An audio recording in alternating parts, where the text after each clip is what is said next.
कब से अपने काम को टालते आ रहे हैं, कल से करेंगे, कल से करेंगे। अब तो शुरुआत करिए। कल कुछ होता ही नहीं है। जब आपके सामने मौत खड़ी हो जाएगी तब आपको लगेगा अरे जो मैं करने आया था वो कर ही नहीं पाया, बस काम को अपने टालते गया, ये भी जन्म चूक गया। जैसे एक एग्जाम्पल समझने का प्रयास करिए। इससे पहले जो बीता हुआ जो जो आपका पूर्व जन्म था उसमें आप काम को शुरुआत किए थे, करते करते जो वो काम अधूरा रह गया। मान के चलिए आप एक पेंटिंग बनाना चाह रहे थे, आप पेंटिंग की शुरुआत कर दिए, तो वही पेंटिंग जैसे ही आधा पूरा हुआ आपका जीवन लीला समाप्त हो गया, आप मर गए वहाँ से। इसके बाद फिर अगला जन्म मिला है आपको वही वही से शुरुआत करने के लिए, वही अधूरा पेंटिंग को पूरा करने के लिए। लेकिन आप हैं कि कल पे टाले जा रहे हैं, आज नहीं कल से करेंगे, कल नहीं कल से करेंगे, ऐसे बीतते चला जाता है। और धीरे धीरे आपका आत्मविश्वास, आपका जो कॉन्फिडेंस लेवल है एकदम गिर जाता है, लो लेवल हो जाता है। जैसे कि सुबह उठते के साथ हम लोग अपने जीवन में कितने सारे टास्क बना लेते हैं कि ऐसे ऐसे पूरा करना है, ऐसे दिनचर्या होना चाहिए। लेकिन होता क्या है, वो पूरा होता है क्या कभी है? क्यों नहीं पूरा होता है? क्योंकि आप वो कर ही नहीं पाते हैं। जितना आप टास्क देते हैं अपने आप को, वो सही साबित खुद को कर ही नहीं पाते हैं। वो धीरे धीरे नहीं करने से क्या होता है कि आपका लेवल गिर जाता है। अपने आप के सामने आप आँख नहीं मिला सकते हैं, क्योंकि आप सही है ही नहीं। आप बोल रहे हैं कुछ और कर रहे हैं कुछ और।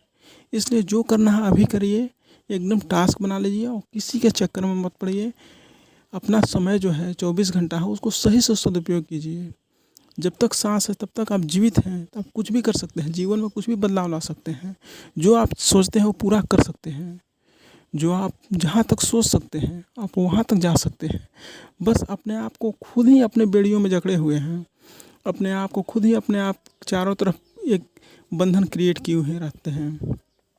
जैसे कैसे होता है, एक उदाहरण है, जैसे समझिएगा। जैसे एक छोटा सा हाथी का बच्चा है, उसको हाथी को बच्चा में जन्म से ही उसको अगर बेड़ियों से जकड़ दिया जाए, मजबूत बेड़ियों से जकड़ दिया जाए, तो हिल डुल नहीं चल पाएगी, नहीं चल पाएगी, कभी भी नहीं। और उसी तरह से जब बड़ा हो जाएगी हाथी तो क्या है, एक छोटा सा महावत एक आदमी उस पर कंट्रोल कर लेता है और एक छोटा सा रस्सी बांध करके उस पर कंट्रोल करता है। क्योंकि वो जन्म से ही गुलाम है, जन्म से ही वो गुलामियों के बेड़ियों में जकड़ा हुआ है। वो समझ ही नहीं पाता है कि मुझ में ये क्षमता है, अपार क्षमता है, ये कुछ भी नहीं है। वैसे ही आप में भी बहुत सारे क्षमता है, बस अपने आप को बस आप रोके रहते हैं, अपने आप को बस लो लेवल का जीवन जीते चले जाते हैं। आप एकदम निगेटिव सोचते चले जाते हैं। हमको तो कुछ पसंद ही नहीं करते हैं लोग, हमको एकदम मतलब जितना भी आप अपने आप को बोलते चले जाते हैं निगेटिव वर्ड, वैसा ही आपके जीवन में होने लगता है, स्वतः ही घटित होने लगता है।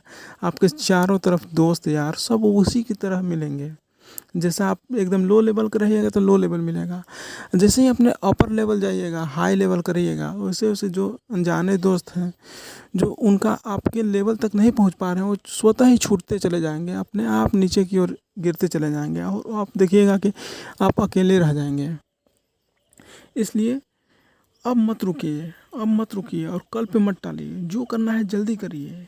जीवन में चाहिए कि एक दिशा बोध होनी चाहिए, एक सही गंतव्य होना चाहिए। और मान के चलिए कि आपको पानी की ज़रूरत है तो कुआं एक जगह खोदिएगा तो पानी निकल जाएगा। अगर वही 10 जगह आप पूरा प्रयास करिए, यहाँ से नहीं निकल रहा है, यहाँ से नहीं हो रहा है। हम लोग क्या करते हैं, निरंतरता नहीं रख पाते हैं अपने जीवन में। थोड़ा सा गड्ढा खोने लगा के अरे यहाँ से पानी नहीं निकलेगा, कोई कुछ बोल दिया, अरे क्या व्यर्थ में आप मेहनत कर रहे हैं जी, यहाँ से पानी निकलने वाला है, रेत से आप तेल निचोड़ने का कोशिश कर रहे हैं। कोई कुछ निगेटिव वर्ड बोल दिया, लेकिन वही में आप उसके बातों में आ जाते हैं और हार मान लेते हैं। नहीं, किसी की मत सुनिए। अगर लगता है कि मुझ में ये क्षमता है तो वही काम करिए। एक जगह लगातार निरंतर प्रयास करते रहिए और फिर देखिएगा एकदम रिजल्ट आएगा। बार बार कुआं खोदते जाइए, पानी एकदम निकलेगा, ऐसा नहीं है। लेकिन हम लोग क्या करते हैं, 10 जगह खोदते हैं, यहाँ से नहीं निकला 5 फीट खोदे नहीं निकला, वहाँ पे 10 फीट खोदे, वहाँ पे 15 फीट खोदे। आप एक जगह आप खोदिएगा 50 फीट तो वहाँ से पानी निकलना एकदम है, लेकिन हम लोग कर ही नहीं पाते हैं। यही कारण है हम लोग असफल हो जाते हैं अपने जीवन में। एक जल्दी के चक्कर में सब कुछ व्यर्थ हो जाता है, सब कुछ बर्बाद कर लेते हैं कि हम लोग जल्दी चाहिए, जल्दी पैसा चाहिए, जल्दी चाहिए। जल्दी के चक्कर में सब चीज़ एकदम बेड़ा गर्क कर लेते हैं, कहने का मतलब है। इसलिए जो करना है, जो आप में कॉन्फिडेंस है, जो आप में लगता है मैं ये कर सकता हूँ, जो आप में पैसन है, उस पर काम करिए और महान बनिए। भगवान सब में एक अलग अलग सॉफ्टवेयर दे दिए हैं कि जाइए ये काम करिए, आप महान हैं। सबको एक अनूठा भेजे हैं, सबको यूनिक बनाए हैं। कोई देखिए अरिजीत सिंह है, कोई किशोर कुमार हुआ, उन्हें सबका अलग अलग है। सब सिंगर ही है मगर सबका अलग अलग है। मोहम्मद रफ़ी हुए, मुकेश हुए, और जितना भी हुए अलग अलग क्वालिटी हुआ। सबका अलग अलग क्वालिटी है, एक रेंज है। ऐसा नहीं है कि कोई सिंगर बन गया तो अब कोई सिंगर नहीं बन पाएगा, ऐसा नहीं है। सब में भगवान अलग अलग क्वालिटी भेजे हैं। आप में वो क्वालिटी है, आप साबित करिए, अपने आप को बाहर निकालिए और दुनिया के सामने एकदम पेश करिए। यही है, आज के लिए इतना ही। धन्यवाद।